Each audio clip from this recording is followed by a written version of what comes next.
All right, we'll get back to business. Upcoming speakers. So next week, April 10, Kelly. We have someone from Camp Timberley coming. All right, we're looking forward to that. That's awesome. And then the following week, we have Parkview Middle School and the Educator of the Month. We do have a hole in the schedule.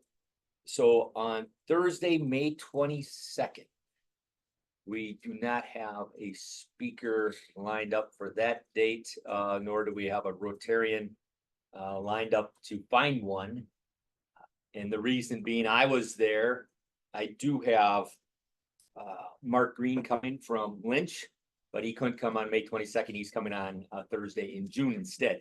And so if anyone has an idea for Thursday, May 22nd, we would appreciate some help identifying a speaker for that day.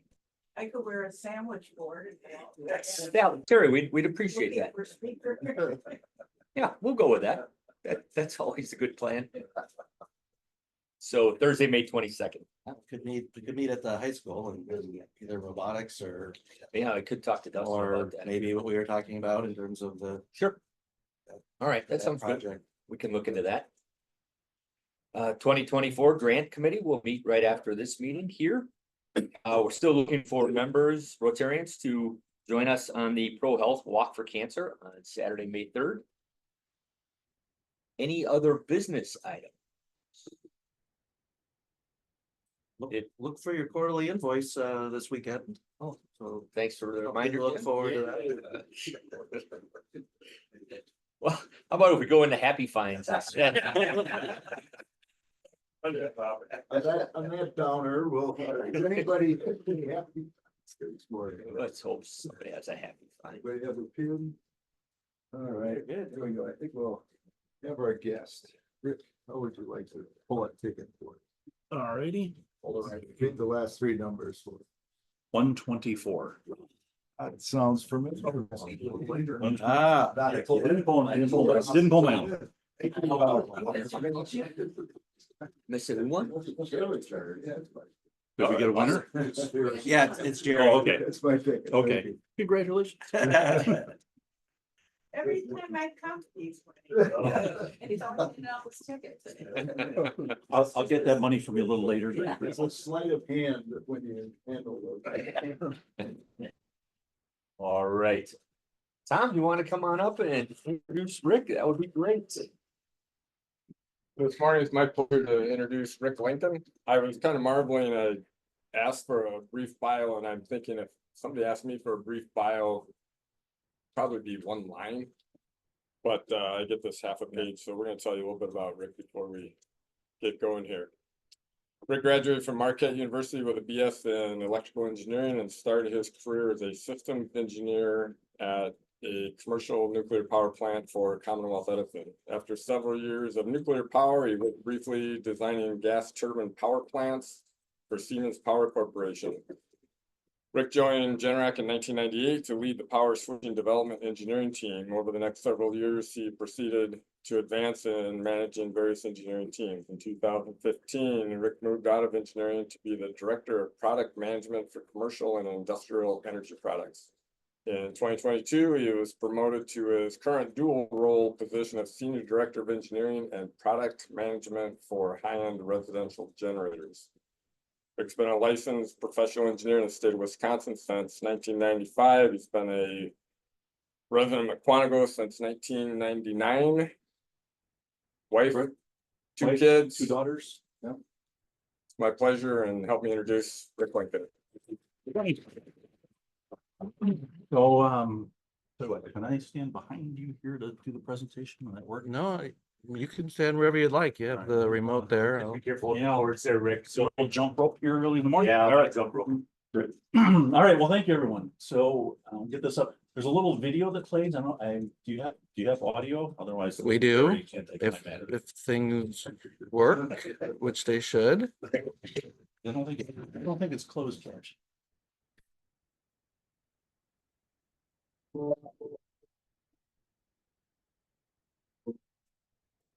For more than 65 years, we've pioneered industry standards and first-of-a-kind innovations to protect against energy instability. From the portable generator in the early 50s to the only fully automatic standby generator built with homeowners in mind, Generac has been at the forefront of reliability. From powering everyday needs to the power of helping hands in times of need. Now we're leading the evolution towards more resilient and sustainable solutions for the future as the total energy solutions company, empowering people to use the energy they need on their terms.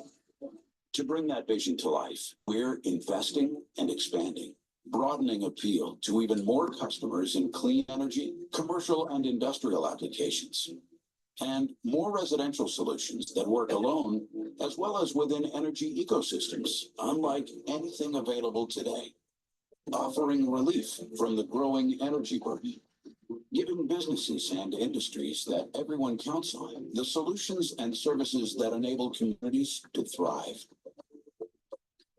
We continue to bolster a proven track record of strategic acquisitions and investments, expanding our global footprint to over 150 countries, enhancing our engineering, production, and distribution capabilities. It's all led to who we are today, an enterprising company with $4 billion in sales, over 9,000 employees, with more than 1,000 engineers worldwide. As we evolve, we continue to work towards programs and practices that not only improve the communities in which we live, work, and play, but those that energize our employees as well. The very employees we count on to inspire, impact, influence, and innovate. Where we've been, where we are, and where we're going puts us in a position to power a smarter world. Generac.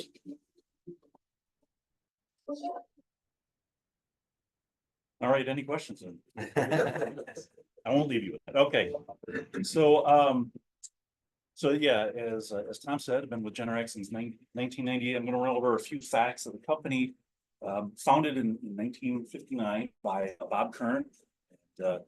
Bob Kern had been an employee for many years with Waukesha Engine. And while he was at Waukesha Engine, the diode came into existence. So if you're familiar with solid state electronics at all, we moved from mechanical commutation to electronic. And he said, hey, there's a lot of opportunity with a diode. And Waukesha Engine said, we just make big engines. We don't care about that. We don't want to do anything. He said, well, who do you? I'm going to go start my own company then. So he started actually in Wales, Wisconsin. And he started with basically this tiny, you saw a brief picture of it there, this little ramshackle makeshift thing that we still have in our lobby today. That was the dawn of doing these things with generators. Well, he grew and he grew and he grew. And so I joined Generac in 1998. And at that time we were doing, I want to say it was like under 20 million a year in sales. So you saw that actually that was 2023 numbers. I think there had the, what years are 2024, 4.3 billion sales. So it's grown quite a bit, 27-ish years. So what we got now, we got this global presence, 9,200 plus people.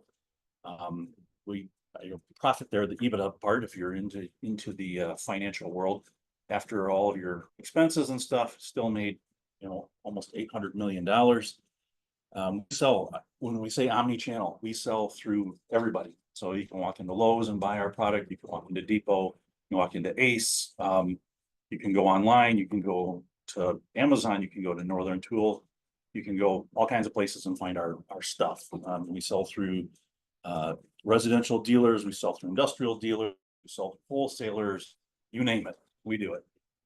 And we're constantly developing new products, and I'll get to a little bit more here on who we are and what we want to do with things. But just this brief overview here, you see that 57% of what we do is still residential. It's a huge piece. And I was telling Tom, and I tell people this all the time, poor energy infrastructure policy in this country has given me a great career. So here where we are in Wisconsin, we have pretty reliable electricity. And we start freaking out when it goes off for about 5-10 minutes. But we have fellow people in the US, especially in the southeast, where they go days. A hurricane comes through and power's out, ice storm comes through, they're without power for long periods of time. Michigan's a terrible place, interestingly. Ice storms are forever taking out power there. And it's not a half hour. These people, they go long periods of time. So they get a home standby backup generator. And that is kind of an amazing thing. We've made over 2 million home standby generators. And we pump them out every single day. We have 2 factories that primarily all they do is make home standby generators. We have one in Whitewater, Wisconsin here, and one down in Trenton, South Carolina. So we make a lot of home standby generators because there's a lot of people that need backup power. So here's our global footprint. Might be hard or impossible for you. What happened to the background? I see it here, but I don't see it. Wow. Imagine the planet being in the background. That is weird. I don't know. You are here. I've never had this happen before. That's interesting. Okay. I don't know. Oh, well, so, US, Canada, Mexico, South America, this is Europe, and then over there is Asia. So just use your imagination, I guess. So we're all over. We are all over. We make product all over. And we distribute all over the world. So one of the things that drives what we do strategically is what are the things going on around us? What do we call them mega trends? What are the things happening geopolitically, globally? What are happening? And key things there, lower power quality. People, we have an aging infrastructure, especially in this country, but that's in first world countries, that's a theme. People tend to not want to spend money on their electric infrastructure. If it's there, it must be okay. And then they don't spend any money. And a great case in point is California. I thank God that I don't live in California, but I'm glad they're there to buy stuff. They, for years and years, they pushed this whole, we want to be green. We want to be green. We want to be green. Well, they're taking a certain amount of money each month through electric rates and whatever. And so you spend your money somewhere when you're doing this. And we have the same thing here. We have We Energies. They are taking in your money and they're spending it somewhere. In California, they said we need to go solar and we need to push hard for solar. And so they spent a lot of money on solar. Well, what they didn't spend money on then was vegetation management. So you see the Splenda, the orange trucks around all the time, always trimming trees. Yeah, you have to do that if you're going to use overhead power lines, because if you don't, trees and electric power lines are a bad combination. And so in California, they didn't manage that. And so anytime it gets windy, you have these tree branches that will come over and brush against the power line and spark and start wildfires. And so I'm sure you've all heard of those problems that they have out there. So they have power shut off days based on wind. So every time it gets windy, we've had a few wind days lately, that would have meant power's off for you. It's just off. They don't offer you any, you're just without power, it's just out. And so that's fine if you happen to have some solar cells and some batteries, and you can go a while, but these are 2-3 days at a time. A lot of people don't have that, so they end up buying a generator to back that up. Again, poor policy and poor allocation of resources sell a lot of generators for us. And then higher power prices as we want to go green. Well, green's not free, even though they say it's the energy is free. Putting in the stuff to collect that energy is not.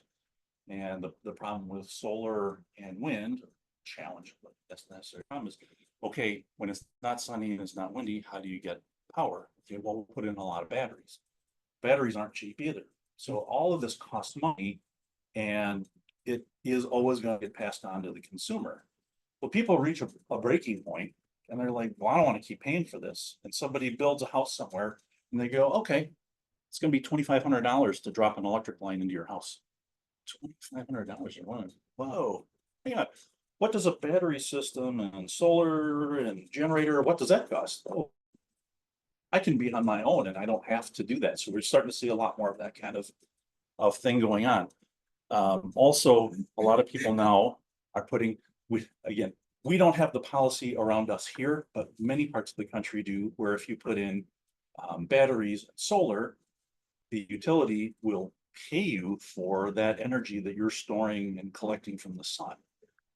And they'll do it in a very quick payback type of methodology. We see this ironically in the Northeast. So you have a lot of, we'll call them blue states up there that have a lot of policies that drive towards this, where you can put in a big battery bank and solar cells, and that will pay for itself in a few years.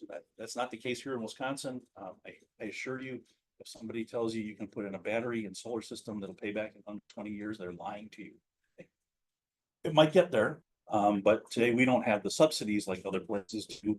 That stuff is expensive and it's a slow payback. So we see this going on in other places. We get around that. And then some other major mega trends for us we have around AI. Probably heard of, see a lot happening there, but AI takes energy to do it.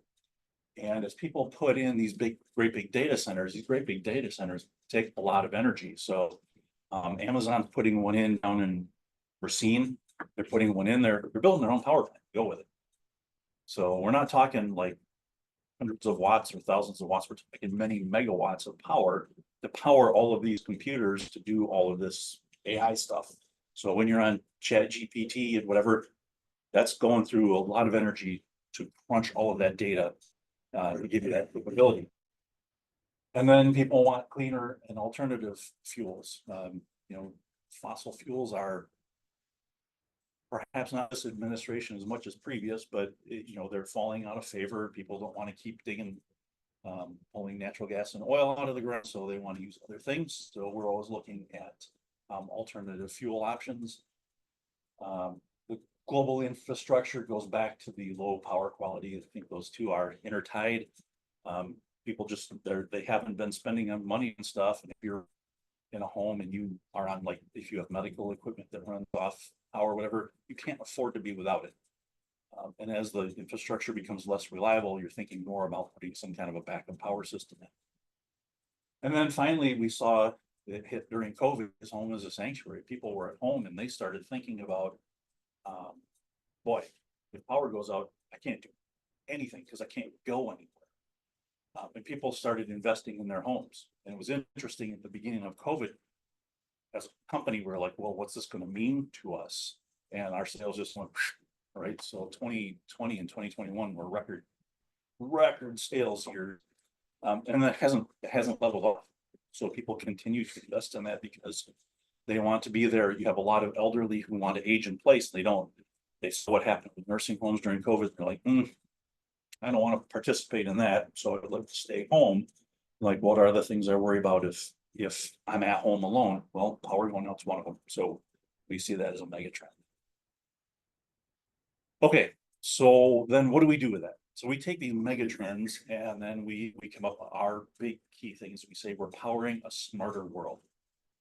And with that, we want to improve energy resilience and independence. We want to optimize energy efficiency and consumption and protect and build out critical infrastructure.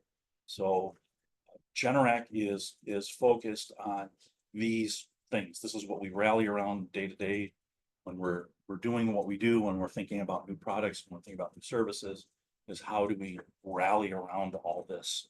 What proof do you have we have a smarter world? You're trying to Smart- make the smarter world, or We'll use react the to a term smarter world? smart in terms of machines. Okay.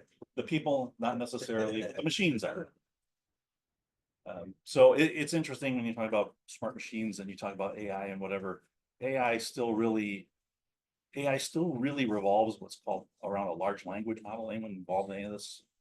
Right, so it's what's called a large language model. Basically, AI can go out and it can look at stuff that's on the internet, because everything is out on the internet, and a large language model just goes through and it picks out things. So if you've never used Chat GPT, I would tell you to go onto it one time, log in, get an account, go in and ask it to write you a paper on the Civil War at a 7th grade level that's 10 pages long. with citations. It won't cite for It you, will cite. will it? Yes. Okay, and what version I have won't. The district I have to superintendent, do. it's a nightmare for the district superintendent. But it is, you hit that and you hit enter and you wait about 5 seconds and you're like, You can watch the picture itself. it's crazy. But all it is a large language. It's just going and looking what's already out there. And it compares data. And so the reason I make that is you wonder, well, why does it take so much energy? Because it's out looking everywhere all at one time. It is looking at probably millions of websites in a very tiny period of time. So that takes a lot of energy to go do all that. And then it just pops it back up on your screen and you copy paste and you turn it in and you get an A. And then we give you an oral quiz on it and you have no idea what we're doing. Right. So They've actually got a checker now for ChatGPT. So you submit it, then it gets checked. Guy put that together, a company put that together, really. yeah, they'll find a way around We'll that. give you a Nice. tool to cheat and then we'll give you. a tool Cool to check find it. the cheat. Yeah, okay. Yeah, that makes sense. And then, so then an overview of our products. So this is really, it's funny, somebody put this all on one page. I thought it was astounding. We broke our products up here between residential, CNI, and then everything else. Other, glad I don't work on those products. I would feel slighted. So I currently work on residential products. I work, said in my bio, on high-end home standby generators. So the generators I design and go out and sell every day are for homes that are probably have an entry point of around 3,000 to 4,000 square feet. And these generators, when I make a whole home generator, I can power normally what would power a neighborhood with these things. So I love the product I work on now because as my product management role, I do voice of customer work. So I go to these places and I've been out to Nantucket and I've been out to some really, really high-end places. And it is astounding what people have for electric loads. Walk in and they're like, most homes, average home around here would probably get by between 18 and say 26 kilowatts of backup power. And that'll give you everything. You don't have to make any choices. Now, For we how might, long? well, on a backup generator, it normally plumbs into your natural gas line and it will run indefinitely. So, yeah, the advantage of a home standby generator over a portable is it gets installed and you need to do nothing. And what's the cost for that for 3,000 square foot house? For one of the big ones, so the generator itself would be around $15,000, but the installation all in with the generator is probably closer to 40 or 50,000. And so we've done houses as that would be with a 48 kilowatt generator. So a 48 kilowatt generator will give you a full 200 amps of power. And like your service is probably 200 amps at home, but you don't ever use 200 amps because you have a mix of things that are running at any given time. We get people that they don't have an outdoor heated pool and they live in an environment like this that they use the pool year round outside. And they're not allowed to have gas heat because they live in a blue state and they can't use natural gas because it's bad for the environment. So they have electric heat and it's electric heat is incredibly inefficient. Just really inefficient because you're converting between energy sources multiple times. So it's really inefficient. But people do it. And like a lot of people. Yeah, So, I mean, I guess it just depends on, how many outages you have. I mean, my neighborhood's like 20 years old, everything's underground. I put in a separate panel when I built the house, just in case I had a backup generator, and I think I've lost power like 3 times. Yeah. So like I said, it's this, like, I'm not this spending area $40,000. around here, you may not need one. For sure, but we get places, especially the southeast, Texas down through Florida up into the Carolinas, actually all the way up to the East Coast. You see spikes, right? Because if you do look at like the stock, a hurricane hits, Generac stock goes up 15%. Yeah, the stock market has finally figured out what our cycle is. It was funny for the first several years when we went public in 2010. First several years, nothing happened with stock price when there would be a major hurricane, or we call them awareness events. ice storms. So profit events. Well, they're that too, but they're awareness. People Yeah. realize, holy cow, my power could go out, and like everybody wants a home standby generator when the power's out, and I'm telling you, you're not gonna get one then. It's gonna be some time after that. So they run down to depot, they get a portable generator, and they put that in place. In the meantime, they're on the phone with a dealer to get one installed. And that is definitely a major thing that happens during outages. So, yes, sir. As an engineer, what's your viewpoint on the fuel cells as maybe an alternate? So fuel cells are great for a continuous source of constant power. The problem is fuel cells can't react quickly. So if you imagine with your car engine, you can start, stop as fast as you want. A fuel cell can't do that. Fuel cell is counting on a relatively slow reaction of basically releasing oxygen. So when you're using this and you're doing this slow process, that's no good. If the lights went out, you need to wait an hour to get power. It's also really expensive right now, but that's a matter of time and technology that'll come down. Where fuel cells can start to make sense is like base loading. So utilities definitely looking at fuel cells. They should be, because they're very efficient. They're very efficient. Also, you can use batteries to ride a lot of your transients. So motor starting and lights going on and off or whatever can be done with batteries. But a fuel cell, really expensive. Batteries add more costs. You put a whole system in for something that only runs a handful of hours a year. It probably isn't going to make sense for a long time yet for that application. But you definitely see it in more baseload type utility applications. So that's a good question. Am I doing on time? All right. All right. So residential. So we do generators, portable generators. We bought a few years ago a company called Ecobee out of Canada, and their primary thing was thermostats. But you might say a thermostat and generator, what? So what we've done is we've made the thermostat what we call the home energy hub, and you're by far and away the most common biggest load in a home is your HVAC, your air conditioner. When that compressor kicks on, that is your largest single grab of electric energy. And so what controls that? Well, the thermostat. So when you tie the two together and then you start tying back in home security, so Ecobee now makes doorbell cam and separate cameras you can put in and other home security things. So we call this the home energy hub here with this, and you can, if you want to have, if you want to shed other load that you don't want running at a given time, if you have like electric hot water and you don't want that to run for a period of time when something else is happening, that can all occur through this. So we have residential load manager. That's not showing up so well either. We don't have really good contrast here. We've involved ourselves in EV charging. You might wonder, okay, how does EV charging work in with this? Well, these EV chargers, when you come home and you plug an EV and it draws a lot of electric energy all at once.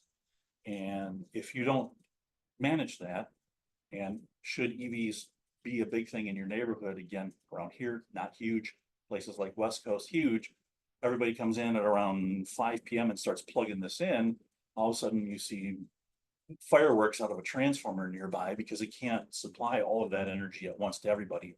So between the EV charger and your smart thermostat, you can manage when that's coming on so that you don't have to take that, you can plug it in and you don't have to worry about drawing all the current. You can do it like 10 o'clock at night or sometime later. And then we have home energy storage. So those hold batteries in there. So if you're doing solar or if you want to do generator, you can seamlessly work these together. And then within that residential piece, we have our chore products. I don't quite know how that all fits into everything business wise, other than we're heavy into batteries into those. So it helps us drive technology and drive more economies of scale for technology. So that's a Mean Green lawnmower. If you've heard of them, they're commercial lawnmowers used primarily by golf courses and high-end homes. Then you move over to commercial and industrial products there. We make generators for every sort of business and business endeavor. Some are stationary, some are mobile. We do the things that go with it, like light towers, and we do heaters. Heaters like you'd see at like an airport that they use for heat for aircraft to keep it warm. We have mobile batteries, mobile generators, stationary batteries, stationary generators. And we go from small generators to ones that wouldn't fit in this room. So we do kind of everything there. And over under other, I just love that term. It's so insulting to those folks. We have a lot of software behind these things. So we have our own teams that write applications for everything from, say, a home standby generator to an industrial generator, to a battery, to a whatever. And we make apps that can go on your phone for personal use. And then we also make PC-based stuff for dealers and aggregators that want to watch many at one time. So one of the things we have on there, I don't know if the name is up there, we have a thing called Fleet that can manage thousands of generators at one time. Well, who does that? Well, again, down in the south, we have dealers that in several square mile area will have hundreds of generators that they've installed. And they have contracts with people, and then people expect that if there's a problem, it's taken care of. Our Fleet software monitors every one of those, knows if there's a problem on any of those generators, and it can dispatch a technician to go out and take a look at it. We have this software called Concerto, which is aimed primarily at utilities and very large scale industrial who want to manage all of their electric loads. And it'll tell you if you have a battery system and you have a gas or a diesel generator and you have other sources of electricity, it will balance things that is most economically advantageous to you. And then we sell parts and bits for all of the things that we make. I think that's all I have to present. And then I left 5 minutes, 6 minutes for questions. Questions come. Yeah, I looked in solar years ago, and one thing that isn't necessarily explained to people when they come to sell solar is they sell you the panels, but people don't realize that if the power goes out, the panels are worthless because you can't collect the energy. So then you have to spend money for the batteries, which cost you, one battery will cost you as much as the solar panels do. If you want a couple of days worth of storage in there, you're going to be spending $40,000. Yeah. That's why I say the payback is really long here. Now, there are places around the country that subsidize all this stuff. My son was in Henderson, Nevada. Yeah, right. And there you're like, oh, it's really cheap because, you know, government comes in and pays 3/4 of it. That's a political decision. It is, very much is. So in Vermont's a really interesting case study because we were up there and talking to some of our dealers, and they're like, well, everyone puts Vermont. How much sunlight do they get in any given year, right? Well, the way Vermont works it is your solar panels are connected back to the utility. They don't even do anything with your house. They are on a separate meter that goes back to the utility, and you bank energy credits with your solar cell. This is crazy, absolutely crazy to me, because in July, you're banking all these credits. And then in January, well, they level it. So you're paying for, in January, you're getting credit for the electricity you made in July. That doesn't, it doesn't work, right? That energy has been used somewhere. You know, it's not like I can hand you this and you can hand it back to me in 3 months, right? That energy is gone. So who's making the energy in January? If you have all these solar cells in July, and you need energy in January, and you only have a few hours a day of sunlight. I don't know where this comes from, but it's crazy. You know, if I lived there, I would take full advantage of it, but. We support projects in Guatemala, Haiti, parts of Africa, all that. These are primarily, other than maybe the smallest generators, first world solutions. Is there any opportunity at all in third Oh, world? yeah, we saw a lot of product in Central and South America. Oh yeah, yeah, but they're used for prime power there. They're not backup. Prime power, Or- and that's what, that's running off of what? That, usually diesel. Usually diesel in those environments. But what they'll call prime power, so they have a different mindset about electricity. They'll run for 8 hours a day. And you charge your phone and you do whatever, you do your cooking, you do your whatever, and then power is off for the other 16 hours of the day. So, you know, that's, The climate allows for that too. yeah, it does. But you do see that, and then some places do run these 24/7, make prime power generators as well. It's a different application, it's a different product for sure.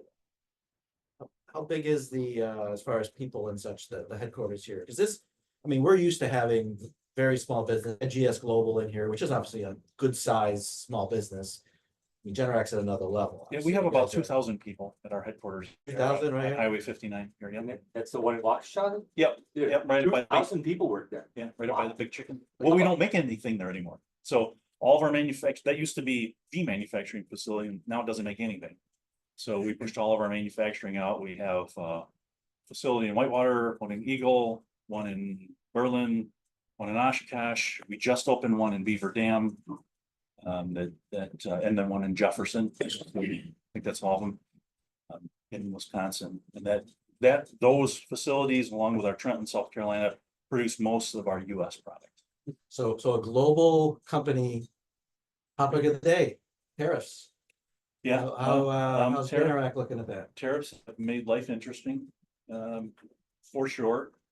So how do we look at it? So we have people that are employed full-time to watch what's happening with commodity pricing and all that. And yeah, we've had to do adjustments. You know, you see a 25%, well, I mean, we get stuff from all different places, so it's not a 25% across the board cost increase. It's much closer to maybe 10%-ish or less, just because we are so heavily diversified.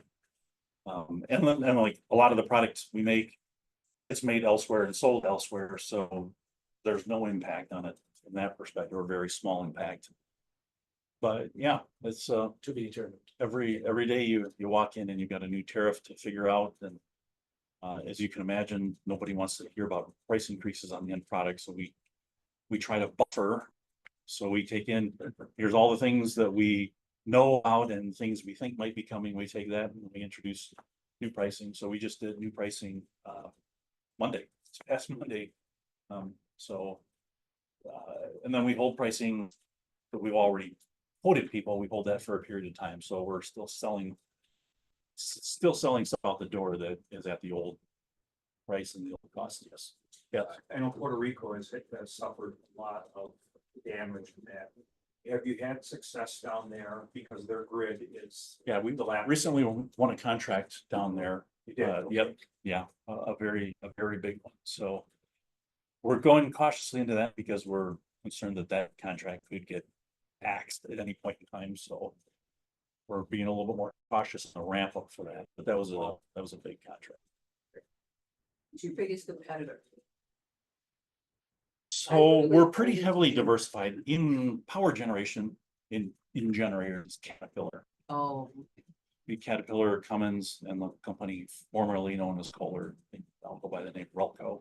I only see Generac ones at houses, so that's why I wondered. So we own about 80% of the residential market. Yeah, we have about 80% of it. Kohler has probably 15, mid-teens-ish, and then others make up the last bit. Thanks, Rick. All right. Thank you. Any other questions? Rick, thank you so much. That was very interesting. And to show our appreciation, one of the major initiatives of Rotary is to eradicate polio in the world. Okay. And we're going to donate the money to fund 25 inoculations against polio for children in your name. Oh, I appreciate that. Yeah, well, thank you, Rick. That's awesome. We appreciate it. That's awesome. Any other business? If not, we'll do the four-way test. As we leave this meeting and go back out into the world of life and work, the things we think, say, and do, let us remember to ask ourselves first. Is it the truth? Second is if fair to all concerned. Third, will it build goodwill at our friendships? And fourth, will it be beneficial to all concerned. Have a good week, everybody. Rick, if we can get a picture so we can post it to our